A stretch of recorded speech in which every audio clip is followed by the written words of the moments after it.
Welcome back, Leo Lions. This is Mrs. Morgan with our lesson over order of operations. So hopefully a lot of this information is review from past years of math class. So order of operations, remember our acronym PEMDAS, or Please Excuse My Dear Aunt Sally. Notice I have them organized into 4 steps, and we'll talk about why that is here in a second. The P does stand for parentheses. And then off to the side here, I have in parentheses, because we're going to go beyond just parentheses. We may have brackets. There's actually others that fall into this category as well. So the P really does stand for parentheses, which is grouping objects. So we may have a long fraction bar, and we'll have an example here on this page. We may have a square root symbol. That is considered a grouping symbol. And we may also see there's an example here with absolute value. Okay, these all fall into this category of parentheses. So make sure you have all those written down. Next one then is our exponents. Be careful, because exponents only go to what they touch. So they may be touching a number, they may be touching a parentheses. So you have to be careful with what the exponents are touching. Okay, the next one, like I said, they're on the same line here. So multiply, divide. A lot of people get mistaken that because the M comes before the D, that we always have to multiply first. Well, that's not true. That's why I put them on the same step here. And then off to the side here, depending on which one comes first, like you are reading a book, we read math from left to right. So whichever operation comes first is what you will do first. Okay, and it goes for the same thing with our adding and subtracting. So add, subtract are on the same step because it just depends on which one comes first when you read it from left to right. Okay, so let's look at some of these examples. I'm always going to encourage you to take them one step at a time. And make sure you show all of your steps in solving this. So parentheses, a lot of people get mistaken because we look at these, oh, we see parentheses, but notice inside the parentheses there's nothing to do. It is just the number 3. So we're going to skip parentheses because there's nothing to do inside of them. So the next step would be exponents. This exponent, this 2, is touching the parentheses, so we are only squaring what's inside of the parentheses. So this actually means 2 times 3 squared. So be careful, because a lot of people like to do 2 times 3 and get 6 and then square the 6. But notice the exponent is touching the parentheses, so we have to square the 3 first. Okay, if you notice after I write that, it's exactly what's off here to the right. So this problem to the right is the exact same thing. Okay, I am going to write out just to remind you. So 2 times and then 3 squared is 3 times 3. Do not do 3 times 2. Okay, the exponent tells us how many times we multiply that big number by itself. Okay, so 3 times 3 is 9, so we'll have 2 times 9, and then we just have one operation left, so 2 times 9 is 18, and there we are finished. Okay, I'm going to do each question in a different color so that you can distinguish which one goes to which problem. So next example looks like we have addition, we have multiplication, and then we also have subtraction. So please excuse my dear Aunt Sally, there's no parentheses, there's no exponents, so the first thing we're going to do is that multiplication.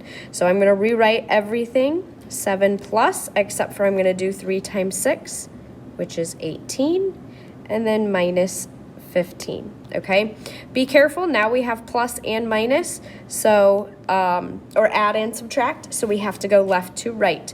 So 7 plus 18 is next, so we get 25 minus 15, and 25 minus 15 is 10. Okay, next question, we have brackets, we have parentheses, so if we have something to do inside the brackets here, we have to follow order of operations. So we have 8 minus 3. If there are things right next to each other, remember that this means multiply. So we're going to multiply first. So I'm going to rewrite it with our brackets here because we haven't done everything inside of there. So 8 minus 3 times 2 is 6. There we go. And then we have this times, remember that dot means times or multiply, times 6. Okay, we're going to finish what's in the brackets then. 8 minus 6 is 2. And now we got rid of those brackets. So all we have left is multiplication. 2 times 6 is 12. Okay? Now, some of these do look a little intimidating when we get down here. Just keep in mind, take them step by step. So here is our long fraction bar that I was talking about. So what that means is we're going to do everything on the top, do everything on the bottom, and then that fraction bar comes last. So there's nothing to do on top. We're going to keep that 24 on the top. The bottom, the denominator, we have 10 minus 4 divided by 2. So there's subtraction and division. Please excuse my dear Aunt Sally, the multiply divide. So divide has to come first. So we'll have 10 minus 4 divided by 2 is 2. And then we're going to do the next step. So 10 minus 2 is 8. So the 24 still is staying on the top. 10 minus 2 is 8, so we got rid of those brackets on the bottom. And then the last thing to do is our fraction bar. Keep in mind, don't forget the fraction bar means divide. So 24 divided by 8 is 3.